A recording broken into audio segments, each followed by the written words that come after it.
Pistons Live is presented by Cure Auto Insurance, a fight to the finish. But the Pistons able to finish the Suns 108-105. A lot of guys had individual performances tonight that we will talk about. Tobias Harris, a big part of it in his first game back. He is standing by with Natalie Curlew. Tobias, your first game back, it was physical out there. It was chippy. What was it like for you? Just composure game for us. For me personally, just great to get back out here with this group, be in front of our fans, out at home.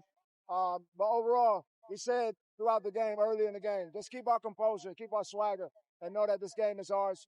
Things are going to translate and work our way. So we just stuck with it, and we were able to come out here and get a great victory. You guys weren't satisfied in that first half, and it sounded like JV was letting you have it a little bit. How did you guys try and wake up? We just tried to rely on what's been successful for us all year. That's our defense. Earlier in the game, we had a lot of looks that we'll take any single day. They hit a lot of great shots. But at the same time, we knew if we pick up our physicality, stick to our game plan, we'll be fine. There was a lot of a visible emotion in this game from Duncan. You hit Dillon Brooks with the too small at one point. What does that kind of edge do for this group? That's Piston basketball. And sometimes we need that fire to get us going. So in that second quarter, we had a good group out there that was really, bringing the fire of what we needed, give us a good spark. We was able to come out here and get this victory in front of our crowd. No better feeling. All right, great to have you back, Tobias. Thank you. Good to be back. Thank you. All right, Tobias Harris tonight, 16 points, 7 rebounds to give the Pistons their 29th win of the season. That's Uncle T for you, Johnny and Grant. Oh, we love Uncle T. We like to see him smiling out there. Good to have him back in the fold. He got it going early, hit the first shot of the game, and then obviously was able to keep it throughout. Let's make Tobias Harris our Cure Auto player of the game. You talked about it even going into this game, like just what he brings and obviously what he brought tonight. It was a difference. It certainly was. And he's a veteran guy that you lean on. You talked about his first game coming back after sitting out a few games. You have to wonder sometimes, is the rest good for you? But it certainly proved to be vital to the success of the Pistons and Tobias Harris tonight. Like I said early on, he's the guy when you need something, a basket, a steal, a rebound, whatever it takes to put the team over the hump. Tobias Harris has been through enough games that he can make it happen. He can give you exactly what you need. And I think that's a luxury for Coach Bickerstaff to have. And I'll tell you what, we see Tobias plays with some fire. Like he's pretty measured. But obviously in a night like tonight, we talked about kind of maintaining composure when guys like Dillon Brooks, Grayson Allen try to get under your skin.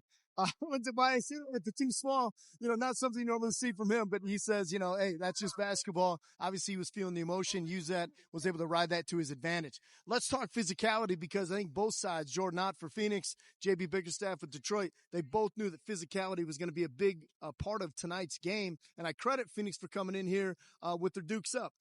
In the end, obviously the Pistons were able to get it done. Let's look at some of this physicality from tonight because I know you appreciate this brand of ball using GMC Pro Vision. Yeah, we knew it was going to be this kind of basketball game. Both teams were not going to give up any space, especially around the basket. Both teams being very physical. Listen, the Pistons call themselves the Dogs, so you know that they were going to come out ready to scrap, and that's the way they play. We talked about it early on. Dillon Brooks, Grayson Allen, these guys have a defensive disposition that will get under your skin. So it was going to be a little chippy at times, but I think the Pistons were up for it. That's the kind of basketball that they love to play anyway. So this is nothing new for this Piston ball club to get out there and get going. I like the fact that they were able to hold their composure. Yeah. Stay poised and compete at a high level, but not necessarily let all of the sidebar stuff dictate or distract from what they were trying to do in this ball game tonight. So hats off to the guys for showing a lot of maturity and still being able to play through a lot of the antics of the Phoenix Suns. Yeah, and I'll tell you, this game, we just hit 10 o'clock, I believe. My watch is working right. That's a longer game tonight with the 40 personal fouls. There are a lot of stoppages. I think we had 3 looks in the first half just at potential hostile plays. But again, the Pistons, they bring that style. I appreciate that the Suns brought that as well. You like to see the Pistons win a game like that. And the turnover thing early on, you can see here, you're talking about 2 of the top teams in the NBA, forcing turnovers and then points off. Tonight, both those teams flexed it, but it was the Pistons who were able to get it done down the stretch. Let's talk fourth quarter because the way that the team played, you're down 16 with 5 minutes to go in the first half. And obviously they went on that little bit of run to cut it to 7.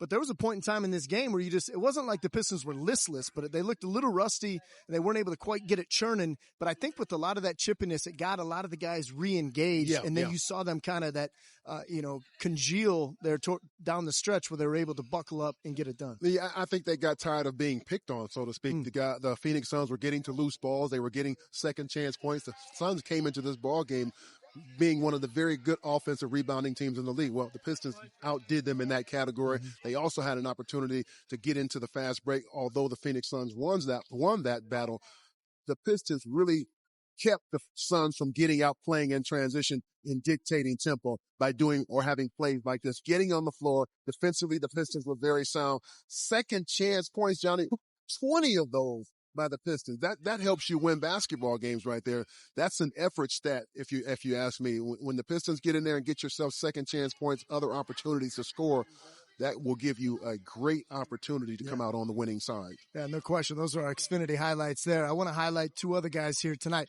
Cade, I think, I thought Greg Kelser brought up a great point during the game. Not only did he miss the 2 games dealing with the right wrist injury, he missed those 2 and then obviously the 4 days off. So he's going on more than a week since he'd been in game action. Maybe a little rusty with the shot, something we haven't seen really much of at all this season.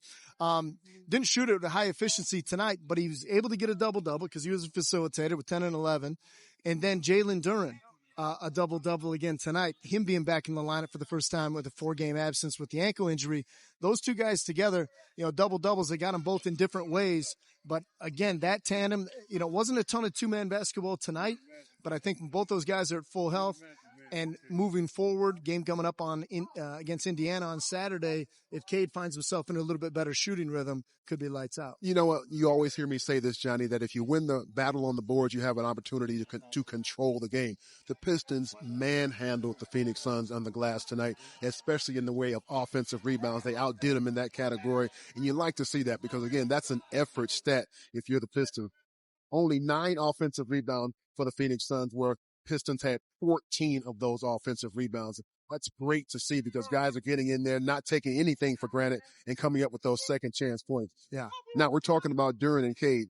We've seen this show all season long where these guys come out and be major producers on the offensive end of the floor, and they certainly didn't disappoint in this night as well.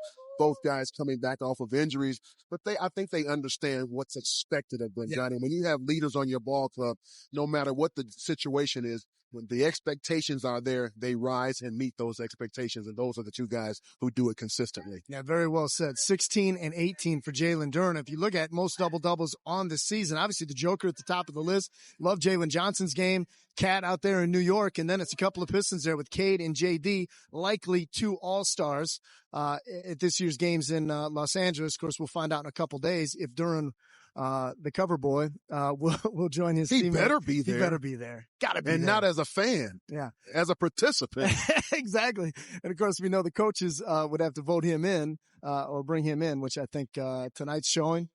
16 points, 18 rebounds. You might say he is deserving of an all-star candidacy. So a big win for the guys. I really felt like tonight was going to be an important game just because, again, how is the team going to respond after getting well rested? And then, you can say, hey, let's take our 3 starters, plug them right back in, and then let's not miss a beat. Maybe it was just a little blip there early on where they tried to find that continuity, but this is a big game for their confidence because they've got the games. I mentioned Indianapolis on Saturday, or Indiana, I should say. Not a great team, still a dangerous team. Yes. And then you've got the Boston Celtics, and you go on the road again to face the Pelicans. So, you start stacking a couple of these wins together, you find yourself stretching that lead out in the Eastern Conference a little bit. I know it's early. Yeah. But as we approach that All-Star break, you'd like to have 5-6 game cushion. Be nice. And I think it's also important to make sure that you take care of business at home. And the Pistons certainly understand that. Anytime you have, obviously, the long season, 82 games, you want to make sure that you take care of business at home because the road games are not promised. Anything can happen on the road. Every time your game necessarily may not travel on a particular road trip. So you have to make sure you take care of your business at home. And I think the Pistons have found that balance where they can get things done on the road, but it starts here at home. So it's nice to get this win under their belt, playing against a very gamed Phoenix Suns team, come away with the victory with the physical play and everything that was this game offered. clutch performances, tight game down the stretch. Yeah. Needed to make a couple of free throws when they counted. Pistons did all of those things, and like I said, they out-rebounded the ball club, 20 or 19 offensive rebounds somewhere in that Big area. time. That's a big time, John. That's a recipe for success. Yeah, and I thought the crowd was into it tonight. It was a hot gym. You know, everybody was juiced. At one point, they introduced Big Ben Wallace to the crowd. Always, they put always the a crowd going. pleaser. He just came by just a few minutes ago. So, you know, like he's on hand to witness that. The owner, Tom Goris, here. Just a nice environment here on a Thursday night in downtown Detroit to see the guys put this one to bed. All right, let's hear from the winning coach. His name is J.B. Bickerstaff. This physical or execution maybe wasn't perfect tonight. How did you just see your guys defensively try and close things out there down the stretch? Again, that's who we are, right? We're an elite defensive team. Tonight, wasn't going to be an easy game. Obviously, give them credit for how good they are and the style they play. But it's also difficult to bring as many guys back into a lineup as we tried to bring back. Like how many guys were trying to figure it out, catch their own rhythm throughout that first half. But, again, I give our guys a ton of credit for sticking with it like they always do, lifting each other up, supporting each other, like everybody taking advantage of their minutes. So, again, give our guys a ton of credit for just figuring it out. Early on, is that what you feel like contributed maybe to the slow start, is guys just getting their feet back under them and knocking the rust off? Yeah, we had 3 starters come back tonight, right? So, and guys that have been out for a little bit of time. And that's not easy, right? Kind of catch that first wind, against a team that is as physical and plays with the tempo that they play with. That wasn't going to be easy. So I thought our guys did a good job. Like I said, we got off to the slow start, but didn't panic and trusted what we're best at, and that was our defense. Again, holding them to 15 points in the fourth quarter. You'll give yourself a chance if you can do that. There was a 17 combined steals and blocks for Phoenix in the first and then just 6 in the second. Was that coming down to what you guys were doing? Do you feel like that was what they were doing, and what was the adjustment that was made there? That's what they do, right? They're really good at it, creating turnovers, at forcing, getting steals. But again, it was a matter of us just finding the rhythm and finding the space and just making the easy play. Once you make the easy play, because they are so committed to stopping the ball and crowding the ball and penetration, they're going to give you outlets. And I thought, later on in the game, we found some outlets. We didn't make as many shots as I would have liked, but I thought we did a great job of doing the right thing and creating those looks for each other. It was kind of slow early, and then J.I. came in and hit a couple 3-pointers and things began to open up. We've talked, obviously, a lot about him coming back, but specifically, how have you seen him kind of acclimate to coming off of the bench when he was previously a full-time starter and then having to catch a rhythm in that sense? Yeah, again, it's not easy. His whole journey has not been an easy one, but he's stuck to it. He's bought into it, and we know he's a weapon. We can use him so many different ways, and again, we're thankful and blessed to have a guy who, like you said, had that role and then had to adjust to a new role and figure out a way to still contribute. And I think he's done a great job of that. Hey, Coach, in addition to J.I., you also had Ron Holland coming in off the bench and making a big impact for you guys. Can you just speak on the spark that he gave you guys tonight? We've seen it time and time again. He is that spark plug that can come off the bench and immediately change the momentum of a game on both ends of the floor. He can be he terrorizes people on the defensive end of the floor, creates steals, gets out in transition, has the ability to attack the basket, make plays going towards the rim. So he knew exactly what we needed. He provided that for us tonight. Defense is obviously the focal point, but for you all to hold them to 42 in the second half and like 29% from 3, what specific adjustments did y'all make? We started playing Pistons defense. Like in the first half, I don't think we executed things properly. Like we let them get too loose in transition. They got easy catch and shoot threes. We didn't communicate. They didn't get matched up. I thought in that second half, again in fourth quarter in particular, we got stingy and we were physical. We executed coverages. We communicated at a high level, and then we rebounded the basketball. And that makes a difference for us. Yeah, Pistons able to hold Phoenix to 15 points in the fourth quarter. Jaden Ivey, big night for him. High efficient scoring. He and Ron Holland both in double figures off the Pistons bench. We'll hear from J.I. on the other side of this break. Don't go anywhere. Pistons Live, presented by Cure Auto Insurance.